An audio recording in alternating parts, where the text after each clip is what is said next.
Hello and welcome. I'm Tomer Dictorel with Crossfield Strategic Partners, and today I want to walk you through one of the most powerful estate planning strategies available to qualifying high net worth individuals, premium finance life insurance. Before we dive in, I want to be upfront about what this presentation is and what it isn't. This is educational content only. It is not insurance advice, not financial advice, and not legal or tax advice. Every situation is unique, and you'll want your estate planning attorney and your CPA at the table before making any decisions. With that said, let's get into it. So, what exactly is a premium finance strategy? At its core, it's an approach where a third-party lender, a bank or specialized lending institution, funds your life insurance premiums on your behalf. Instead of writing large premium checks out of your own pocket each year, you borrow those funds.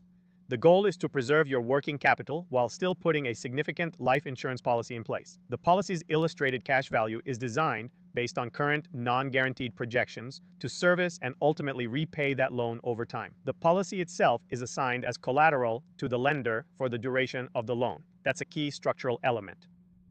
And let me be very clear about who this is for. Premium finance strategies are designed for high net worth individuals navigating complex estate planning needs. This is not a retail product. It requires significant financial capacity, professional advisors, and a thorough understanding of the risks involved, which we will cover. To make this concrete, let's walk through a hypothetical example. We'll call our client Mr. Johnson. He's a composite, not a real individual, but he represents the profile of clients who typically benefit from this kind of planning. Mr. Johnson is a successful business owner with a substantial estate. He's built real wealth over a career, and now his primary focus has shifted from building that wealth to protecting it. His goal: preserve his estate for the next generation while managing the impact of estate taxes.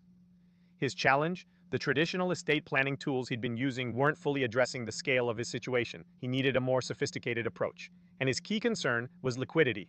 Specifically, how his heirs would be able to address estate tax obligations without being forced to liquidate core business or investment assets. That's a very real concern for high net worth families, and it's precisely what a well-structured premium finance strategy can help address. So, how did we approach this? Let me walk you through the 4 pillars of what a well-structured plan looks like.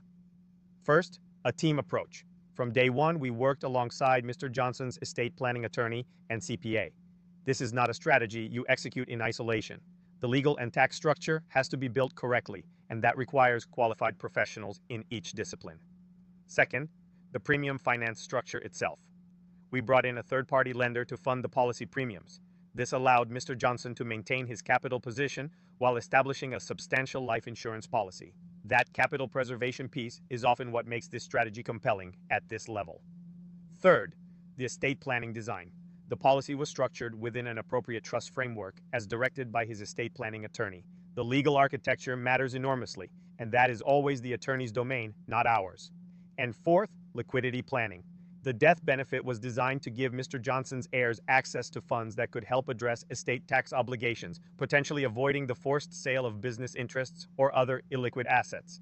4 pieces working together. That's what a properly structured plan looks like. Now, and I want to be direct, this is not a risk-free strategy. No life insurance strategy is, and premium finance carries additional layers of complexity that every client must fully understand before proceeding. There are 4 primary risks you need to know. Interest rate risk. The loan rate may be variable. If market rates rise, the cost of carrying the loan increases. And in some scenarios, the client may face out-of-pocket payment obligations that weren't in the original illustration. That has to be planned for. Lender risk. The lending institution is a third party with its own business interests. They may change loan terms, or in some cases, call the loan. Clients need a contingency plan. Policy performance risk. Any illustration you see shows projected values, and those projections are non-guaranteed. They're based on current assumptions. If the policy performs below those projections, the cash value may not be sufficient to service the loan as modeled. That gap becomes the client's responsibility. Collateral assignment. For the duration of the loan, the policy is pledged as collateral to the lender. The lender holds a security interest. Clients and their attorneys need to understand that fully before moving forward. These aren't reasons to walk away, but they are reasons to approach this with a complete team, thorough analysis, and realistic expectations. With that foundation in place, the team, the structure, and a clear-eyed view of the risks, let's talk about what a well-executed plan can produce. For our hypothetical Mr. Johnson, the outcome was a significantly stronger estate plan. He and his advisors had clarity on how his wealth would be structured and transferred. That certainty has real value.